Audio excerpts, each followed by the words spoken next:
Sacred Queens, thank you so much for tuning in for another video. If you're new here, welcome. My name is Maggie and I do all types of spiritual care videos, so if that's something you may be interested in, I would love for you to stick around by hitting that subscribe button so that you never miss another upload. So you guys know I'm all about Bible study over here. I'm really trying to mature into my spiritual walk with God, right? And just make it a part of my life, make him a part of my, friendships, and I consider him my best friend, and we learn more about our best friend by studying the Bible. So that's exactly what today's video is going to be about, because I have 5 tips to make Bible study a habit. So let's go ahead and jump into the first one. So my first tip for making Bible study more of a habit is to just remember that it doesn't have to be perfect. And what I mean is, don't worry about, if you don't have the right Bible, if you don't have the right study material, if you don't have any highlighters, or if you don't have like kind of a private space yet, right, to do your Bible study. Just get up and do it, right? Find a reference online or like some type of Bible study online. I love following Joyce Meyer's Bible study challenge, but guys, there's hundreds and hundreds of Bible study follow-alongs and book breakdowns, or if you want to study or you're more interested in the book of John, there's all types of resources, guys, to just give us that guideline to just start, right? So again, don't worry about having your fancy pins or your sticky notes and everything. It does not have to be perfect, because just feeding the word anyway is going to transform, it's going to inspire and encourage you, and that's really all we need, right? Is literally the word. Okay, all right, and that brings me to my second tip, which is to choose a Bible study plan and don't overthink it. So like I just said, find some type of reference. Maybe you want to do a topical Bible study. Maybe that's just a study on like your feeling or how you feel, right? Or something like wealth or forgiveness, or something like that. You can do character studies, right? Maybe you want to study, like I said, John. You want to study Esther. You want to study Peter, things like that. Choose some type of Bible study method. You have the SOAP method, the prayer method, right? The observe method. Like, they have all these different methods just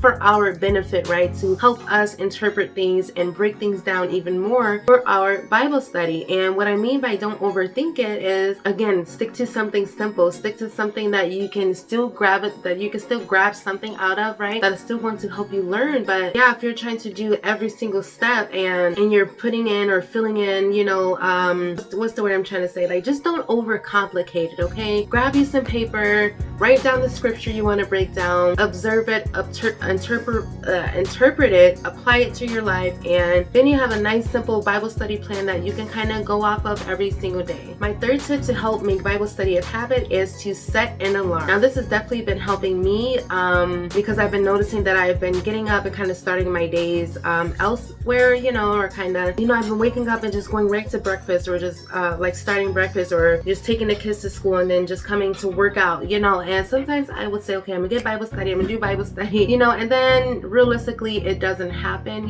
so usually when I set my alarm, it really helps me to put things into perspective and to put him first, right, before I do anything else. And guys, that's really have been helping me to start my days off right and to really put him first. So don't forget about an alarm if you really just cannot seem to get yourself up in the morning to get it done. All right, my fourth habit that has really been helping me a lot, and that is to reward yourself, or like give yourself an award or reason to want to do Bible study. So what I mean by that is kind of have something to look forward to. So I usually look forward to my coffee, I look forward to my quiet time, I look forward to listening to some new music, some new gospel songs that I might have come across, and I just look forward to like rewarding myself with something to look forward to like every day. But then you want to like reward yourself, like say you've really been like getting stronger and closer with God and in your walk with God, and maybe you want to reward yourself with a new Bible like I did recently, or maybe you want to try those new Bible journaling pens that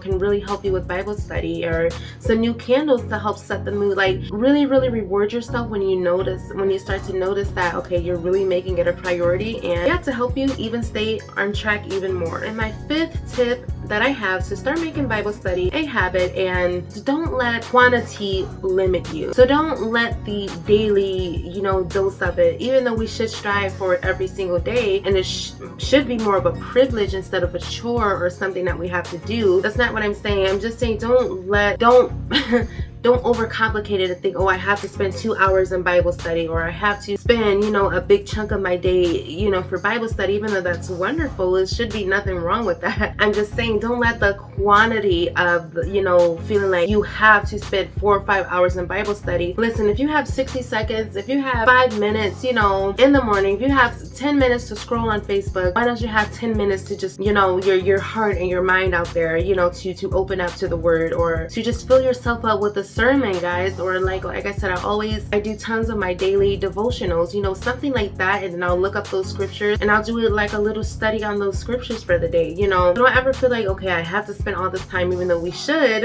You know, just don't let that deter you. As I know sometimes it can feel more of a chore, and then we'll choose not to do it instead of more of a privilege and something that we want to do. So once we have our mindset that, okay, I'm gonna do 3 minutes, like I'm gonna sit down, I'm gonna spend 5 minutes in this Bible, you know, look up some scriptures and really learn about the word or whatever. And then you'll notice, guys, that once you're in, and once you have that 3 minutes down, you're gonna want to keep going. You're gonna want to finish writing. You're gonna want to finish reading that chapter, you know. And then before you know it, it might even be an hour or two while you're in Bible study. So don't let that deter you. Always say, okay, I got 60 seconds, and watch that 60 seconds turn into 20, 30, 40, you know, minute Bible studies, which is amazing, right? So yes, guys, I really hope that was helpful. That's all I have for this video. I really hope this will help us to really start making it more of a habit, really make it a part of our day, and to really give back to the Lord and give to ourselves, really give to our souls by filling our minds and our souls up with something that is just, right? And that is, you know, heartwarming and, you know, all that good stuff. So I love you guys. I really hope this was helpful, and yeah, I will catch you in another video. God bless you all. Peace.